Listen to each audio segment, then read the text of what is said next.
They're off. All coming away to a good start.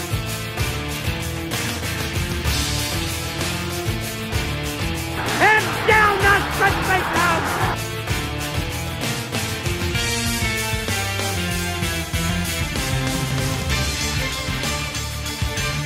Second Beaver, Skip away wins!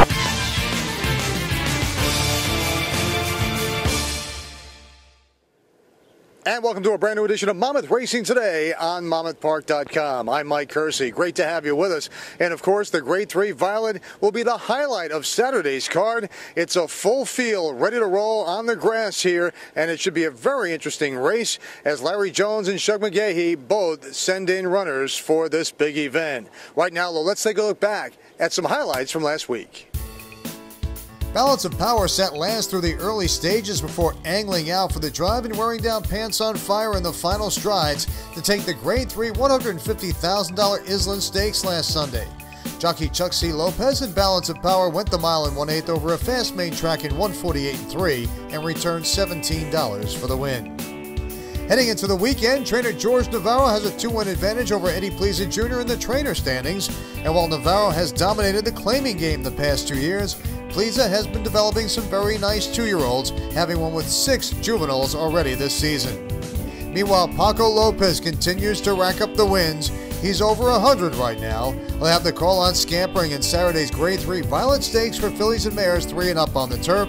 Shug McGahee trains the 5-year-old daughter of a Fleet Alex, looking for her 5th career score. A field of 14 is entered. And on Sunday, more action featuring the Grade 3 Cliffhanger Stakes on the turf at 1 mile and 1/8. Big Blue Kitten aims for career win number 12.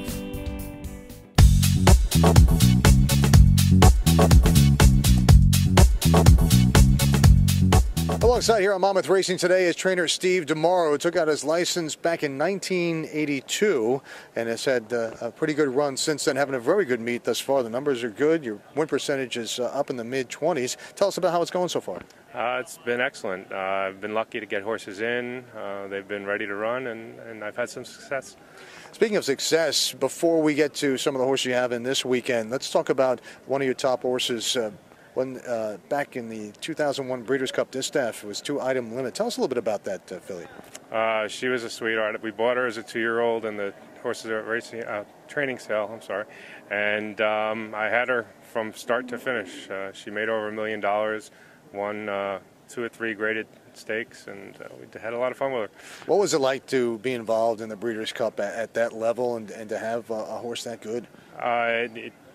It's something that everybody needs to have at least one of. I had a lot of fun doing it, and it was also right after 9/11, so it was a pretty emotional time. You also had a horse here, a Jersey bred named Hermosillo, who you had an awful lot of fun with, the real hard knocker who really raced hard, race in and race out. Yeah, we won the Hess twice with him, and every year he seemed to run good races. Sad to see him go, but hopefully I have another Jersey bred named Carl's Only Vice. Hopefully he'll come around and do as well. Let's talk a little bit about your relationship with Kenwood Racing, one of your key partners, and tell us a little bit about that. Kenwood is a limited partnership, small-time owners. It's mixed. They have partners. They have people that just get in with a one-time fee. It's great for the game. They have people that normally couldn't afford to own a racehorse, and they're able to come in with a small purchase price and have a lot of fun. Let's talk about some of the horses that you have in this weekend. I know on Saturday you have Same Time in Saturday's second race. This horse stepping up from a maiden victory. What about that one? We've had a hard time getting him in. I was trying to get him to go long, preferably in a never won 2 for 10, but the races didn't go, so I ended up sprinting him, and hopefully he'll do as well as he did last time. And on Sunday, you have a horse in a very good race. The Grade 3 Cliffhanger came up tough, but you have Michael with us in there going 1 mile and 1/8 on the grass. Yeah, he's a nice horse. He's had some issues physically that I've had a hard time getting him back, but this is his 3rd start off the layoff. He ran a much improved race last time, really stepped up his game, and I'm hoping that he's good enough to compete with these as well. Well, Steve, as always, we thank you for joining us and appreciate the time. Thank you very much, Mike. Appreciate it. Steve DeMauro here on Monmouth Racing Today. More to come. New for the summer is the Frozen Furlong Bar, offering frozen drinks for both kids and adults. Located in the picnic area, enjoy pina coladas, margaritas, strawberry daiquiris, and don't forget to try the Mango Madness. And also check out the $2.50 draft beer special every racing day at the Frozen Furlong Bar in the picnic area at beautiful Monmouth Park.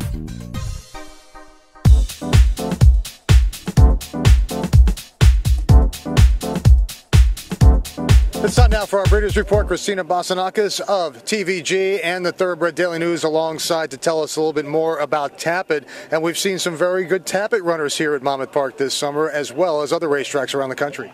Well, most recently we had Augsut, which is a beautiful filly by Tappet. She won the Grade 3 Monmouth Oaks just last week, and she looks like she's going to go on to bigger and better things down the road. Tappet, he's not a new sire by any stretch of the imagination. He's been ultra successful for Gainesway. And last week, or a couple of weeks ago, we had the Saratoga yearling sale. That's the select sale for Fasig-Tipton, and 2 fillies topped the sale, meaning the top-priced fillies at the sale brought over $1 million for Tappet. So Tappet, the sire also of Untappable. She won the Kentucky Oaks this year. We also have Tonalist, who won the Belmont Stakes, also by Tappet. Long list of Grade 1 winners for that stallion. So as always, he's one of the top stallions at the sales, on the racetrack, and you always got to watch Offspring by Tappet. How about Warfront?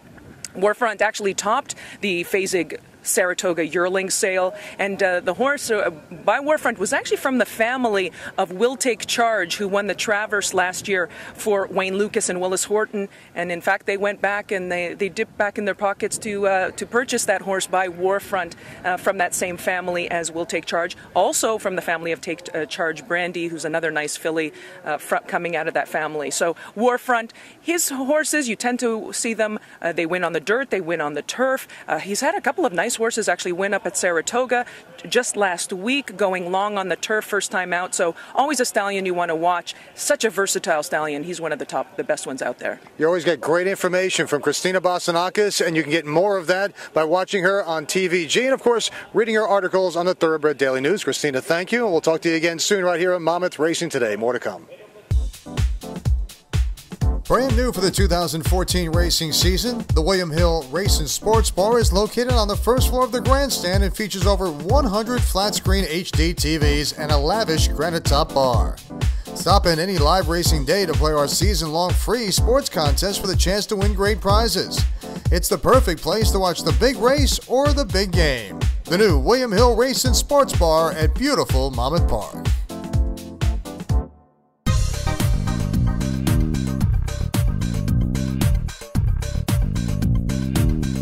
Welcome back to Monmouth Racing Today. Mike Curci along with racing analyst Brian Skirka as we get ready for the Saturday Pick 4, the late Pick 4 races 9 through 12, which includes the Grade 3 Violet and a very strong race shaping up there. Yeah, really good. Hopefully the race stays together. There's 14 entered, plus also eligible, so it should be a huge field. The weather's supposed to be really good. It's a really good betting race. Let's kick it off in race 9 for the late Pick 4, and your top selection is? I'm going to go King Racer right to the rail. I thought it was a very good effort last time, first time turf. Orlando Boca Chica was aboard. That one stays aboard today. Maybe learned a little bit. I think he moved maybe a little bit too soon last time. Should get a perfect trip from the rail. Wait just a little bit longer on the stretch out and hopefully get a decent price. My top selection is the 4 Thunder Calls for Jason Service, and we saw this combination of Gabriel Saez and Jason Service team up last week for a $76 winner, which many of us overlooked, me included. But we're not going to get anywhere near that kind of price here on Thunder Calls. 24% off this layoff angle. Has had about 6 weeks off here, freshened up. This is the way Service rolls, and he's rolling at about 24%.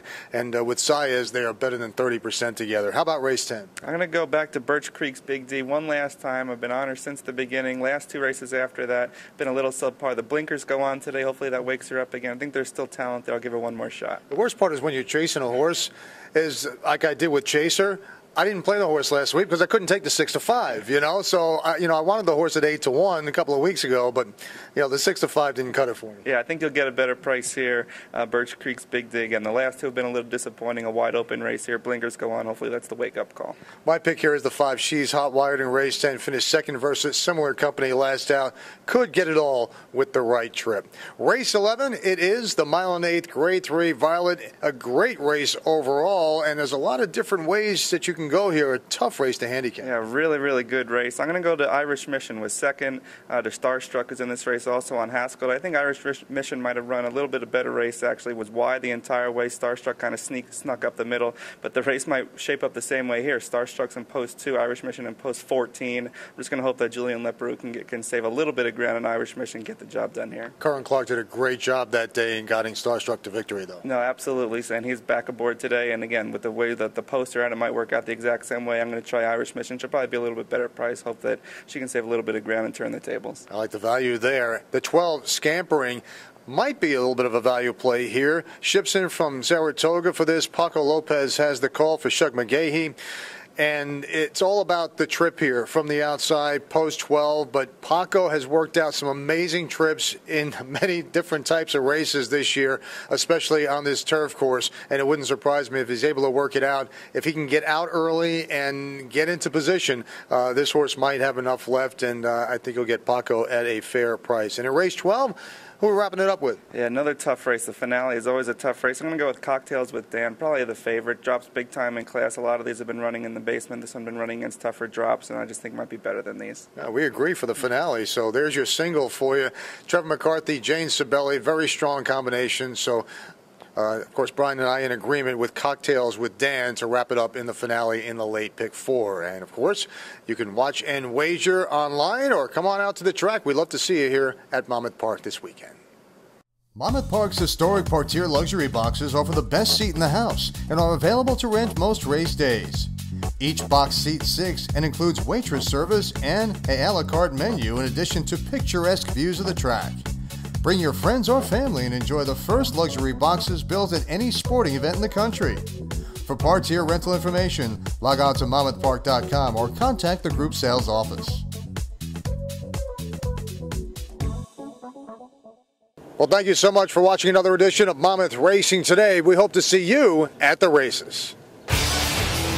They're off. All coming away to a good start.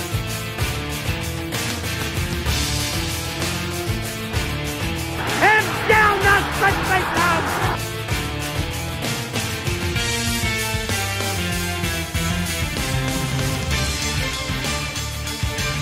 Second beater, skip away.